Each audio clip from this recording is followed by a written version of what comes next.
और आइए पहली बड़ी खबर की ओर आपको लिए चलते हैं। क्या अमेरिका अफ्रीकी देश नाइजीरिया में सैन्य कार्रवाई करने जा रहा है? ट्रंप के ताजा बयान के बाद ये सवाल सुर्खियों में है। नाइजीरिया में बड़ी संख्या में हो रही ईसाइयों की हत्या को इसका कारण बताया जा रहा है। ट्रंप ने भी स्वीकार किया है कि उन्होंने अमेरिकी सेना से कार्रवाई के लिए तैयार रहने को कहा है। आइए आपको एक रिपोर्ट के जरिए बताते हैं कि नाइजीरिया की इस पर क्या प्रतिक्रिया है और फिर इस खबर पर अपने विशेषज्ञ मेहमान के साथ चर्चा करेंगे।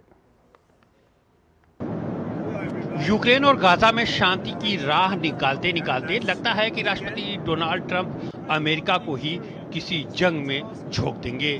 ड्रग कार्टेल के बहाने पहले अमेरिका को वेनेजुएला के साथ जंग के मुहाने पर ला खड़ा किया, अब अफ्रीकी देश नाइजीरिया को खुलेआम धमकी दे रहे हैं। ट्रंप का आरोप है कि नाइजीरिया में ईसाई समुदाय को खुलेआम उत्पीड़न का निशाना बनाया जा रहा है। ट्रंप ने धमकी भरे लहजे में कहा है कि अमेरिका इस मुस्लिम बहुल देश में सैन्य कार्रवाई या हवाई हमले कर सकता है। रविवार को जब पत्रकारों ने ट्रंप से इस संबंध में सवाल पूछा कि क्या नाइजीरिया में हवाई या जमीनी हमले किए जाएंगे, तो उन्होंने कहा कि हो सकता है। हालांकि साथ ही उन्होंने अन्य विकल्पों की भी बात कही। ट्रंप ने बताया कि उन्होंने अमेरिकी रक्षा मंत्रालय को तेज सैन्य कार्रवाई के लिए तैयार रहने के निर्देश भी दिए हैं। वे नाइजीरिया में बड़ी संख्या में ईसाइयों की हत्या कर रहे हैं, लेकिन हम ऐसा कतई होने नहीं देंगे। इससे पहले ट्रंप ने नाइजीरियाई सरकार को धमकी देते हुए कहा था कि अगर अपने देश के ईसाई समुदाय की रक्षा करने में नाकाम रहा तो अमेरिका उसकी आर्थिक मदद रोक देगा और जरूरत पड़ी तो बंदूक से आतंकियों का सफाया कर देगा। नाइजीरिया ने इस्लामिक आतंकवाद के खिलाफ कार्रवाई का तो स्वागत किया है, लेकिन साथ ही चेतावनी दी है कि देश की संप्रभुता और अखंडता से किसी भी हालत में समझौता नहीं किया जाएगा। साथ ही ईसाइयों पर अत्याचार के आरोपों को सिरे से भी खारिज कर दिया। इसके अलावा ये भी कहा है कि धार्मिक स्वतंत्रता और सहिष्णुता नाइजीरिया की पहचान और संविधान सभी धर्मों की रक्षा की गारंटी देता है। The report or notion that there is a Christian Nigeria में ईसाइयों के उत्पीड़न की बात बिल्कुल गलत है। ट्रंप का यह बयान नाइजीरिया को धार्मिक स्वतंत्रता के उल्लंघन करने वाले देशों की सूची में शामिल करने के बाद आया है। अमेरिका ने 2020 में नाइजीरिया को कंट्री ऑफ पर्टिकुलर कंसर्न की सूची में शामिल किया था, लेकिन 2023 में यह टैग हटा लिया गया था, लेकिन फिर से उसे इस सूची में डाल दिया गया है। इस पश्चिमी अफ्रीकी देश में करीब 53% लोग इस्लाम धर्म के मानने वाले हैं, जिनमें अधिकतर सुन्नी हैं, जबकि 45% आबादी ईसाइयों की है। हालांकि वे प्रोटेस्टेंट और कैथोलिक दो बड़े धड़ों में बटे हुए हैं। 22 करोड़ की आबादी वाला ये देश लंबे समय से बोको हराम जैसे आतंकी संगठनों के हमलों से जूझ रहा है, जो इस्लामिक कानून लागू करने की कोशिश कर रहे हैं। कई जानकारों का मानना है कि बोको हराम अधिकतर हमले मुस्लिम इलाकों में करता है और इनके दंश का शिकार मुस्लिम भी बनते हैं। और इस खबर पर ज़्यादा बात करने के लिए हमारे साथ जुड़ रहे हैं संजय भारद्वाज, प्रोफेसर हैं SIS JNU और विदेशी मामलों के जानकार हैं। उनसे हम बात करेंगे। भारद्वाज जी, बहुत बहुत स्वागत है आपका हमारे इस कार्यक्रम में। संजय जी, पहला सवाल यह है कि नाइजीरिया को लेकर के जो ट्रंप कह रहे हैं कि वहाँ पर ईसाइयों की हत्या हो रही है, इस तथ्य में कितना दम है?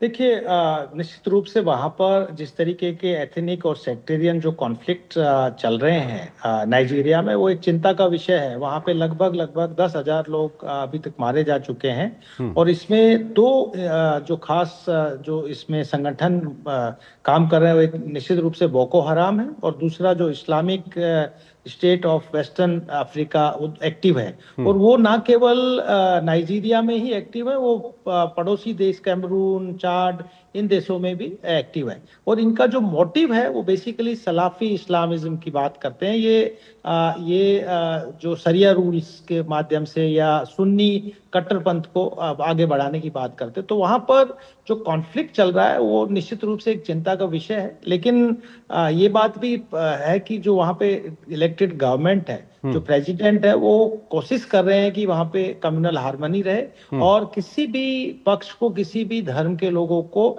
इससे आंच नहीं। और ये बात, एक और बात इसमें मैं शामिल करना चाहता हूं कि ये बोको हराम का जो टारगेट है और Islamic state of western Africa का जो टारगेट है, वो ऐसा नहीं है कि सिर्फ जो ईसाई कम्युनिटी है क्रिश्चियंस हैं उन्हीं को ही टारगेट किया जा रहा है। वो जो लिबरल डेमोक्रेटिक मुस्लिम्स हैं जो इसमें है और शियाज हैं उनको भी सीधा सीधा बोको हराम और ये इंस्टीट्यूशन टारगेट कर रहे हैं। एक चिंता का विषय है और अमेरिका निश्चित रूप से इस बात को थोड़ा मुझे लग रहा है कि थोड़ा कम्युनल और जो क्रिश्चियनिटी के संदर्भ में एक्सप्लेन कर रहा है। वो हो सकता है कि अमेरिका के अपने अफ्रीका में वेस्टेड इंटरेस्ट हो, उनकी निगाहें हो, जैसे वेनेजुला पे भी उनकी निगाहें हैं, लैटिन अमेरिका में अपना संजय जी, इस सब के बीच जो नाइजीरिया की सरकार है उसकी ओर से जो आधिकारिक बयान आया है उसमें कहा गया है कि अगर इस्लामिक जो चरमपंथी उग्रवादी वहां पर है उनके खिलाफ अमेरिका कार्रवाई करता है तो अमेरिका का स्वागत है,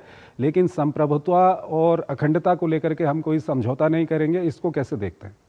देखिए, निश्चित रूप से उन्होंने बहुत ही सोच समझ के बहुत सेलेक्टिव स्टेटमेंट दिया है कि हम किसी भी तरीके के रेडिकलाइजेशन और इस्लामिक कट्टरतावाद और जो कम्युनल वायलेंस जो हो रही है उसके खिलाफ लड़ने के लिए किसी भी ताकत वो चाहे अमेरिका हो या कोई दूसरी ताकत हो, हम सबका सहयोग लेने के तैयार। हम भी उसी शक्ति से लड़ने के लिए तैयार हैं जो इससे अमेरिका लड़ना चाहते हैं। लेकिन ये बात निश्चित है कि बिना वहां की सरकार और बिना वहां के राष्ट्रपति की सहमति के अगर अमेरिका अपनी सेना भेजता है तो ये ना केवल उस देश की संप्रभुता को सीधा सीधा उसका उल्लंघन है, ये पूरा जो यूएन चार्टर है, जो यूएन चार्टर बात करता है कि सोवरेनिटी एंड टेरिटोरियल इंटीग्रिटी की रेस्पेक्ट टू अदर सोवरेनिटी और आप ये कहिए कि सह अस्तित्व की जो बात है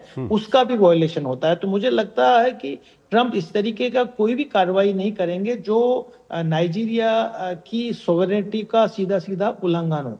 हाँ, ये कंसर्न निश्चित रूप से इसको अप्रिशिएट किया जा सकता है कि कहीं पर भी रेडिकलाइजेशन हो रहा है, अगर वो मिडिल ईस्ट में हो रहा है या अफ्रीकन कंट्रीज में हो रहा है, और जिस तरीके से सीरिया और लीबिया इन कंट्रीज में हमको देखने को मिला कि इस्लामिक स्टेट बहुत एक्टिव है, वहां पे आईएसआईएस भी एक्टिव है और ये नए बोको हराम और ये जो अपने इस्लामिक आइडियोलॉजी को वेपन्स के माध्यम से दुनिया पे थोपने की कोशिश करते हैं। अफगानिस्तान में हमने देखा कि वेपन्स के माध्यम से जो वहाबिज्म है और इस्लामिज्म है उसको थोपने की कोशिश करते हैं। उसके खिलाफ ना केवल अमेरिका, मुझे लगता है दुनिया के सभी देश एकजुट होके एक सेकुलर डेमोक्रेटिक कल्चर की बात करना चाहिए। सर, यहाँ पर एक सवाल और आता है कि कहीं ना कहीं एक तीसरी थ्योरी पे कुछ लोग काम कर रहे हैं। उनका कहना है कि अमेरिका का जो इंटरेस्ट जागा है नाइजीरिया में, कहीं ना कहीं अमेरिका नाइजीरिया को तोड़ना चाहता है। जो ईसाई बहुल इलाका है और जो मुस्लिम बहुल इलाका है दोनों को अलग करना चाहता है।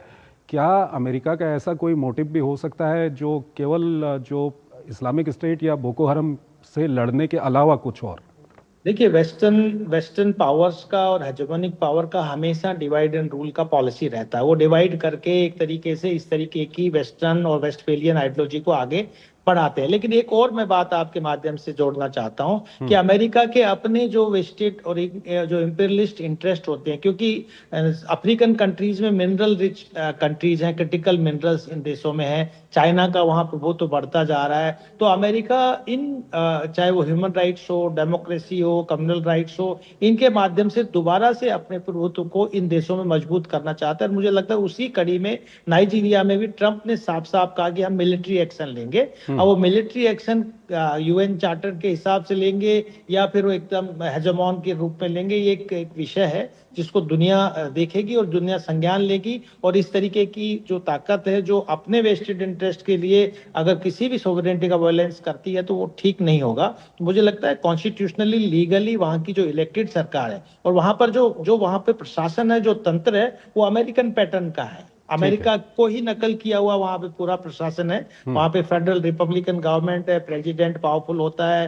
तो मुझे लगता है कि इलेक्टेड गवर्नमेंट के साथ सहमति करके अगर रेडिकल ताकतों से लड़ते हैं तो निश्चित रूप से अप्रिशिएट होगा अमेरिका का स्टैंड। ठीक है संजय जी, हमारे साथ बने रहिएगा। एक और महत्वपूर्ण खबर है, उस पर अभी हम बातचीत करेंगे। फिलहाल हमको यहाँ पर एक छोटा सा ब्रेक लेना है, एक छोटा सा ब्रेक लेते हैं।